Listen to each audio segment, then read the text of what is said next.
How different is Wolverine from the comics to screen? Wolverine has appeared in thousands of Marvel comics, so there's a significant amount of lore surrounding this character. On the big screen, we've seen the character in every X-Men movie, minus Dark Phoenix, 3 standalone Wolverine movies, and now Deadpool and Wolverine. So let's find out how different the character is in the comics to his appearances in those films. Let's do this.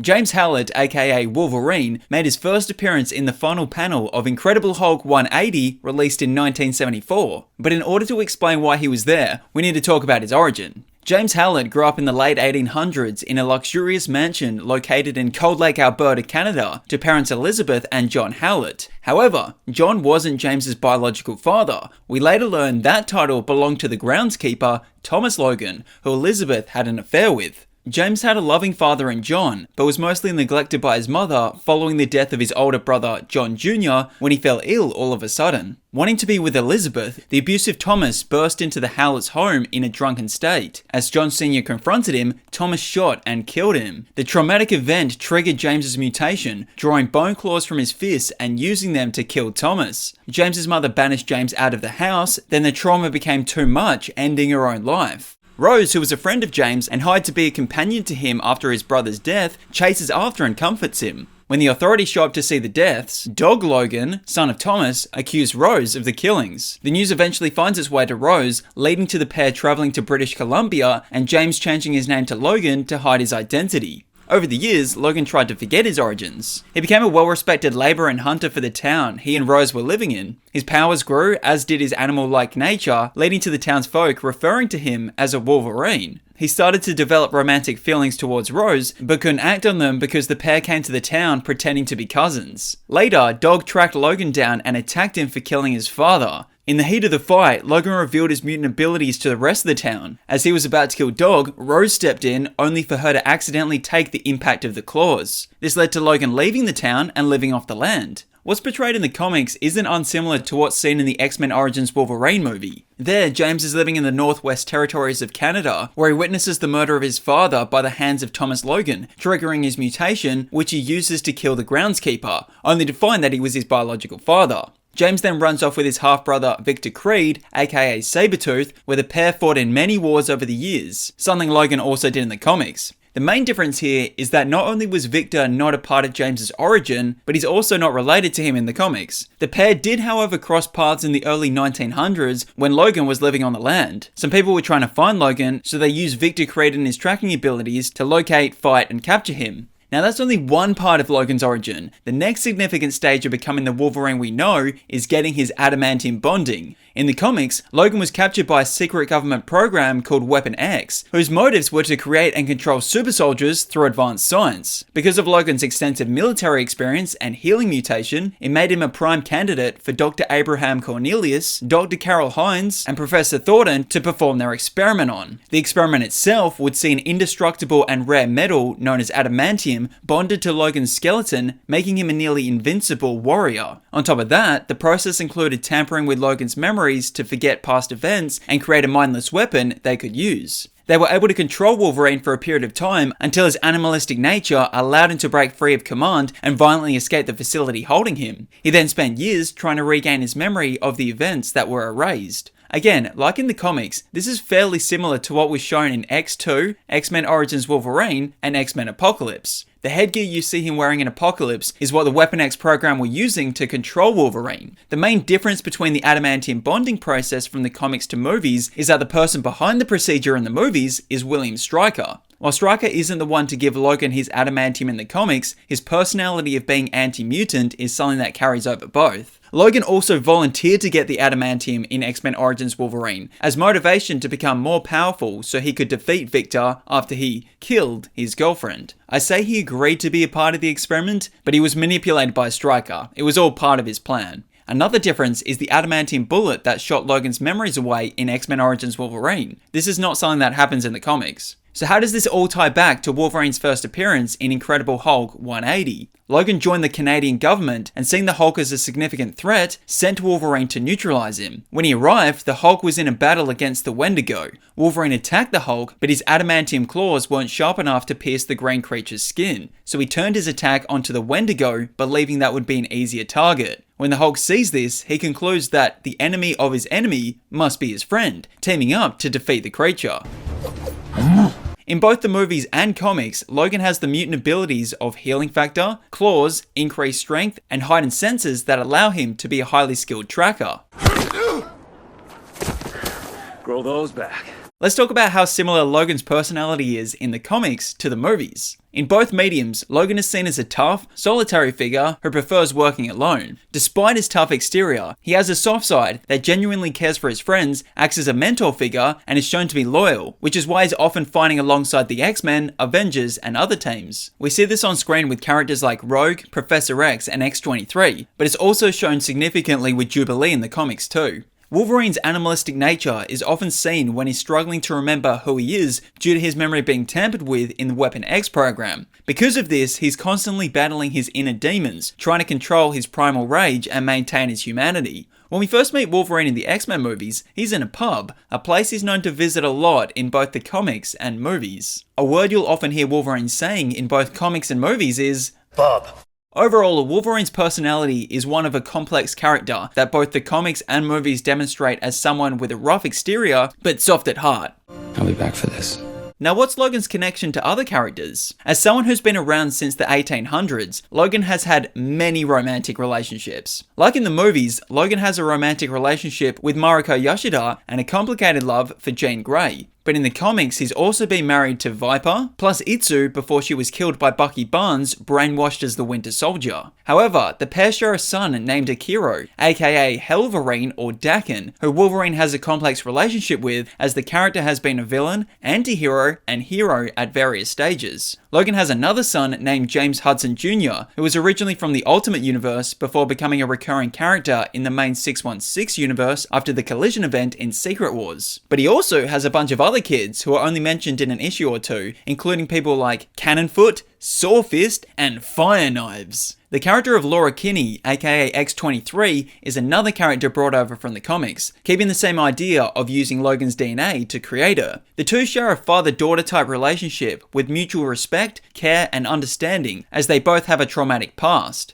Wolverine has been a part of many teams in the comics, from the Avengers to the X-Force, S.H.I.E.L.D., Alpha Flight, and Team X, like in X-Men Origins Wolverine. He's also teamed up with Deadpool, like in the most recent movie, but the group Logan is most often associated with is the X-Men. In Giant Size X-Men number 1, Wolverine was recruited by Charles Xavier to join the X-Men and become a free agent rather than continuing to work for the Canadian government. Logan accepted this offer, much to the objection of Major Chasson, one of the commanding officers. This was a monumental comic because not only was it the introduction of Wolverine to the team, but also the first appearance of Storm, Colossus, Thunderbird, and Nightcrawler. The team was put together by Charles to find and rescue the original team of X-Men who had been captured. The new team are able to rescue the original group to go from 6 to 13 members. Wolverine has a special bond with one particular member of the X-Men, that being Colossus, as they share a signature move known as the Fastball Special. This first appeared in X-Men issue 100 and was seen on screen in X-Men The Last Stand. Over the years, Wolverine has been in and out of the X-Men for various reasons, but there's always a place for him on the team. As for the antagonists, Wolverine has fought most of his notable comic book villains in the movies, including Sabretooth, Lady Deathstrike, Mystique, Magneto, and the Silver Samurai, albeit a different person under the suit. However, while he has fought different types of clones of himself in the comics, the character of X-24 from Logan is an original addition to the film. What the hell are you? Alright, let's get controversial. How different is Logan's physical appearance from comic to screen? Like most characters, Wolverine has worn many costumes over the years, but in the comics, his first appearance yellow and blue suit with a yellow and black mask is probably the most used. In the movies, he's usually wearing a black leather suit, tank top, or brown jacket. When not wearing his mask, Wolverine has a distinctive hairstyle, with it spiking up on either side of his head to resemble wolf ears, linking back to his origin. His thick hair is accompanied with mutton chop beard and sideburns, something that carries over both in the comics and movies. As for the weapons he carries, Wolverine mostly uses the ones embedded into him, but is highly skilled with a katana. As for Logan's transportation, when he's not teaming up with the Avengers on the Quinjet or the X-Men's Blackbird, you'll often see him riding around on a motorbike, something shown in both the comics and movies. According to Peter Parker, Logan smells like a wet dog that's always drunk. Not only is Wolverine known for being Canadian, but is notorious for being a shorter hero in the Marvel Comics universe, standing at 5'3", so it was a controversial decision to cast a 6'2" Australian in Hugh Jackman to play the role. But I would say that most people are more than okay with the casting decision now. In fact, if you ignore his height, I would say Hugh provides a very respectful translation of the character on screen. Thanks.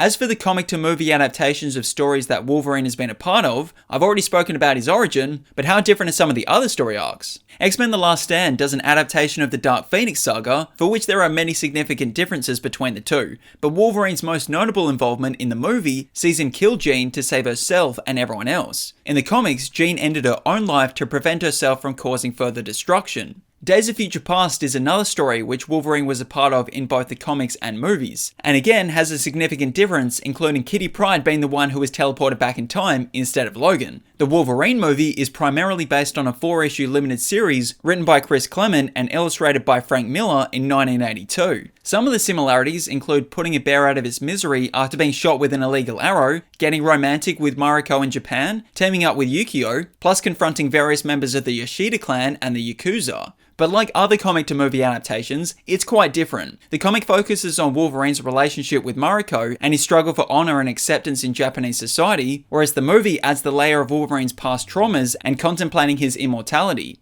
The movie Logan is often spoken about as an adaptation of the Old Man Logan comic arc, but the only thing similar between the two is that Wolverine is old. Just to briefly summarize each, Old Man Logan sees the character in a dystopian future where supervillains have divided the United States into territories. Logan is living with his wife and 2 kids, whereas landlords, the Hulk Gang, demand overdue rent. Despite swearing off violence after being tricked by Mysterio to kill all the X-Men, he teams up with a vision-impaired Hawkeye to complete a paid task for him before returning to find the Hulks have killed his family. He attacks them before being eaten.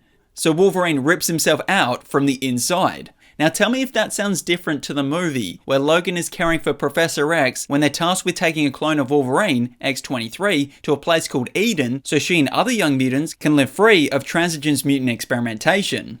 Just a little bit different. In the movie Logan, Wolverine dies, which despite being difficult for someone with his abilities to do, has also happened to the character a few times in the comics. He's admitted that keeping him underwater for a long period of time is one of the few ways that can kill him. In the movie, his death comes from a clone impaling him on a tree, unable to heal due to the adamantium weakening him. But probably the most notable death in the comics sees him being infected by a virus, losing his healing factor before being smothered in molten adamantium trying to stop Dr. Abraham Cornelius from creating more Weapon X experiments, which encases him inside the metal. So this is what it feels like.